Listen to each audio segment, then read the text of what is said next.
Andy Webb here on Democracy Now!, democracynow.org, The War and Peace Report. I'm Amy Goodman with Nermeen Sheikh. Today is May 1st, celebrated around the world as May Day or International Workers' Day. In Bangladesh, thousands of workers marched through central Dhaka earlier today to demand safety at work following last week's factory collapse, where more than 400 people died, mostly female garment workers. Hundreds of more workers remain missing, buried in the rubble. The collapse of the building is now being described as the deadliest accident in the history of the garment industry. Amir al-Haq is a labor leader in Bangladesh.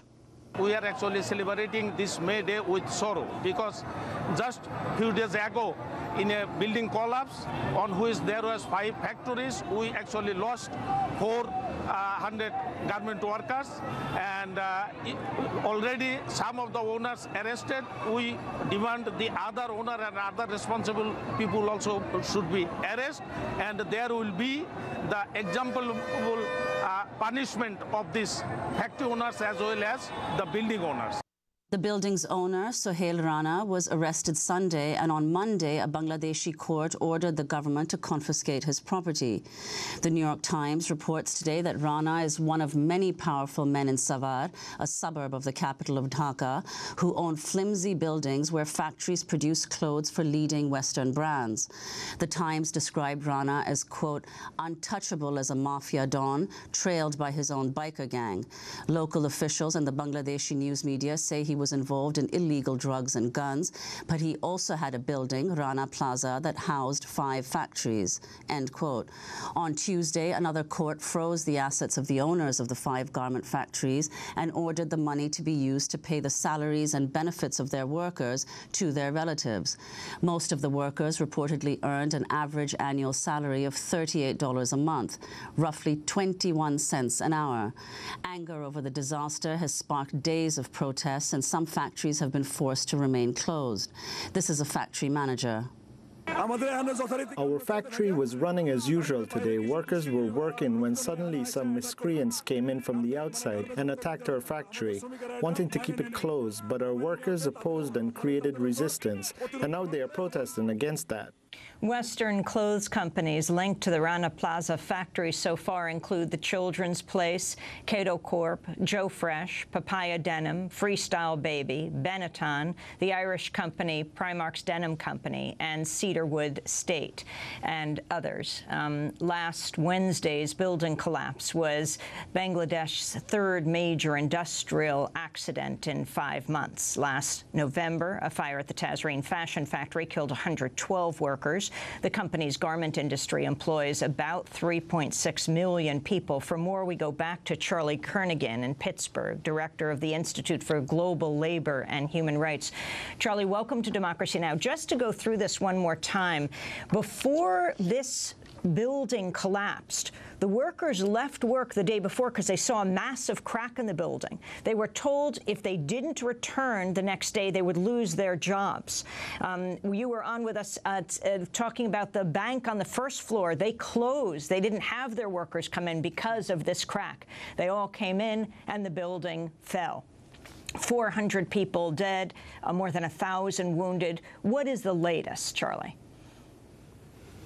Well, don't forget the workers were also forced to go into work because there were gang members there from Rana Plaza who were ready to beat the workers with clubs if they didn't go in. It wasn't just that they wouldn't receive their wages for the month of April, they would starve, but they would also be beaten if they didn't go into the factory. When they went in at 8 o'clock in the morning, of course, the factory collapsed at 9 o'clock.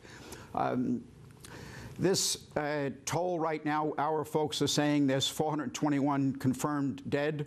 The police are still saying, and so are the universities saying, that there are as many as 1,000 people missing.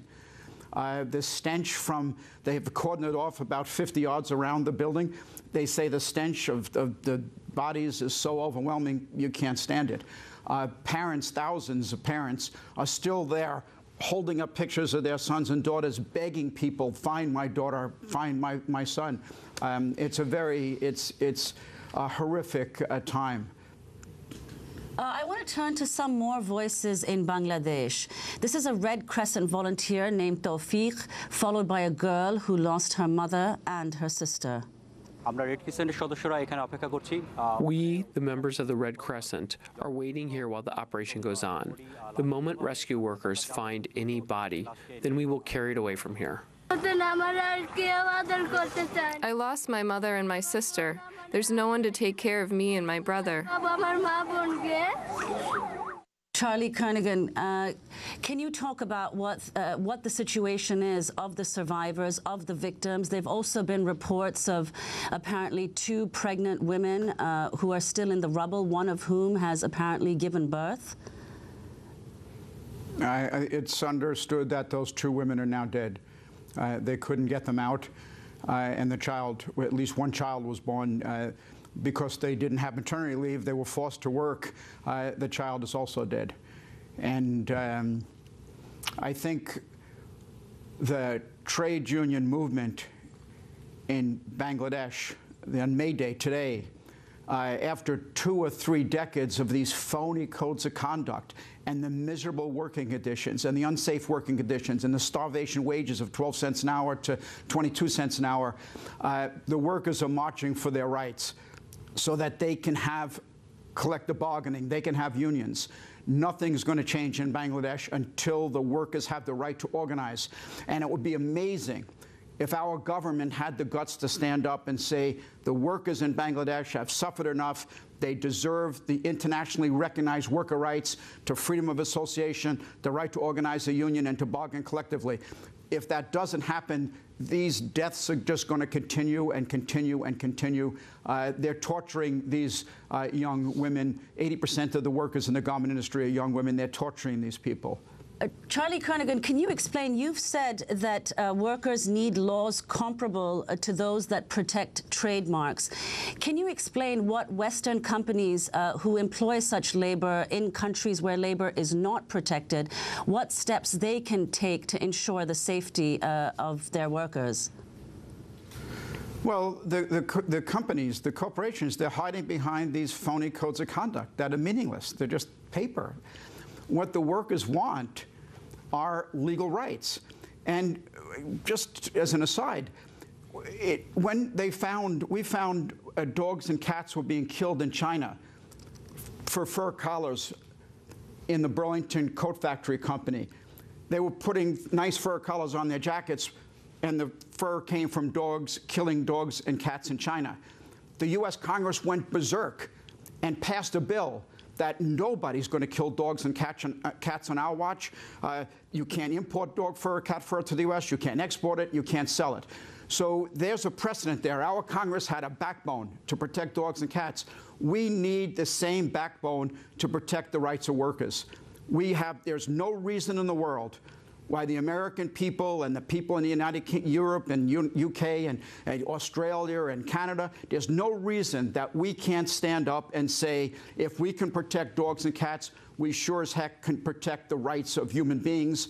And we give these workers the rights, not setting wages. Wages are set in Bangladesh, or they're set in Cambodia or Vietnam or anywhere. But workers will have their internationally recognized worker rights so that they can organize a union and protect themselves. And Barack Obama, then Senator Barack Obama, endorsed this. So did Hillary Clinton, so did Joe Biden. We had about 27 members in the Senate. We had up to 170 members in the House until the corporations found out what we were doing with the Decent Working Conditions and Fair Competition Act. Nothing's going to change until there's laws. The codes of conduct are so ridiculous, and people should be embarrassed talking about these codes of conduct. We need laws. One of the companies whose labels were found in the ruins of the collapsed building in Bangladesh that housed 5 garment factories was Joe Fresh, which is a brand of clothes sold by the Canadian firm Loblaw and found in U.S. stores like JCPenney. They said, quote, "We'll be providing compensation for the families of the victims who worked for our supplier. We're working to ensure that we'll deliver support in the best and most meaningful way possible, and with that goal of ensuring that victims and their families receive benefits now and in the future," unquote. Charlie Kernaghan, if you could respond to that and also talk about the other companies that you know were making clothes there. Yes, and that Joe Fresh label also said that there's nothing they can do in Bangladesh because they're not allowed to pressure Bangladesh. They can't make up decisions for Bangladesh. It's completely a lie, because the corporation, the Joe Fresh label, is protected. So they can demand that their label is protected in Bangladesh. And so if they can protect the label, they can protect the workers as well. So the fact that they're innocent and they don't have any leverage is untrue. They have plenty of leverage, they just don't use it. It's not just Joe Fresh. Of course, it was Cato, it was Primark in the UK, it was just a whole slew of labels from Spain, from Italy. I mean, high-end clothing. These 5 factories produced 7 million garments a year. This was a big operation. And only now, I mean, the place, you can't get into the crumbled factory, but eventually all of these labels are going to come out, and these companies are going to be held accountable. Well, according to a Harris poll taken in 2006, 76% of Americans said they agreed with the statement that, quote, "I believe that America should work to extend the same legal protections that are currently afforded to corporate trademarks and products to the human being who made the product," end quote. Charlie Kernaghan, do you think the response would be the same today? This poll was taken in 2006. I think it would be more so. We have an economy where, since the Great Recession started in December of 2007, we still are almost 3 million jobs short of what we were in 2007 in December. We're going backwards. We're losing jobs. It's going to be until 2017 until we get back to the level of jobs we had as 138 million jobs back in 2007. So I think the American people know that the middle class is being destroyed. The average CEO makes 380 times the average worker. They're going after the unions. They're trying to kill and strangle unions, which are the basis that we need to survive with. And so what they're saying is the workers, they need to have their right to organize. They have to have a level playing field. And this, it's just a situation that, you know, it's devastating right now. The union workers make $10,000 more a year, 27% more a year than non-union workers do. And that's why these right-to-work states, Michigan now, Indiana, they are going to go after the labor movement to try to just kill it.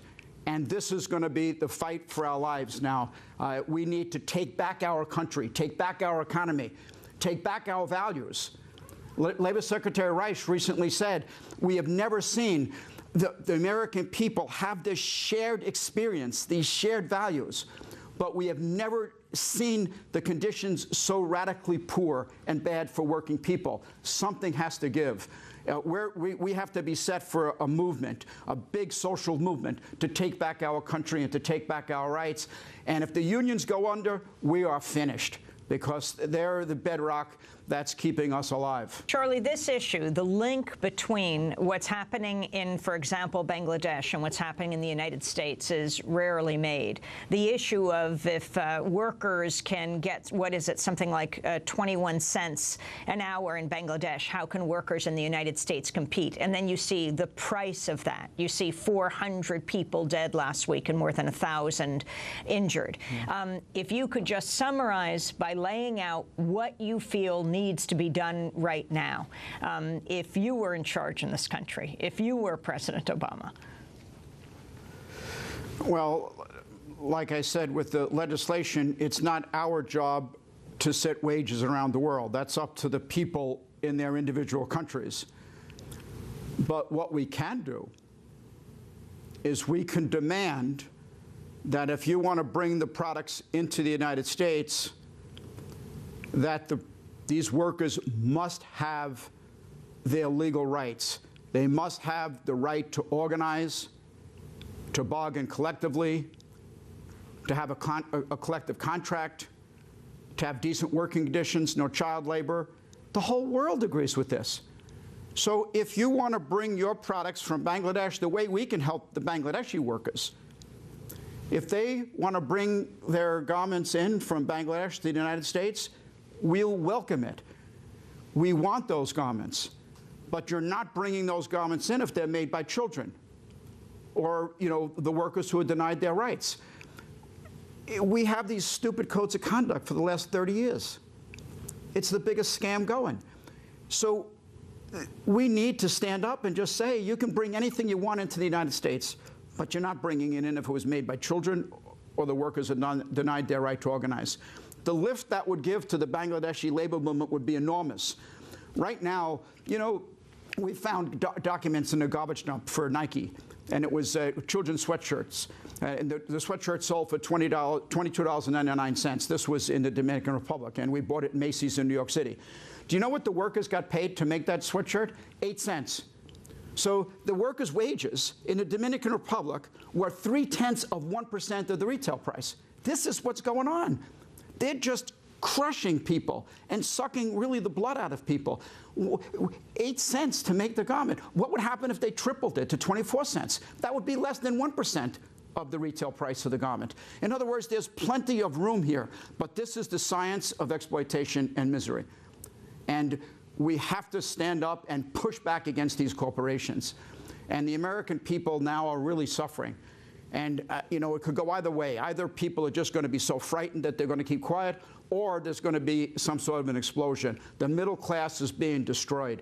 And we have to fight for our own middle class, just as we fight for people in Bangladesh or in Honduras, where workers are getting, you know, miserably, have miserable conditions in a Lear factory, which produces auto parts. All over the world, this is going on. We want to thank you very much, Charlie Kernaghan, for being with us. Charlie Kernaghan, speaking to us from Pittsburgh, director of the Institute for Global Labor and Human Rights on this May Day, on this May 1st.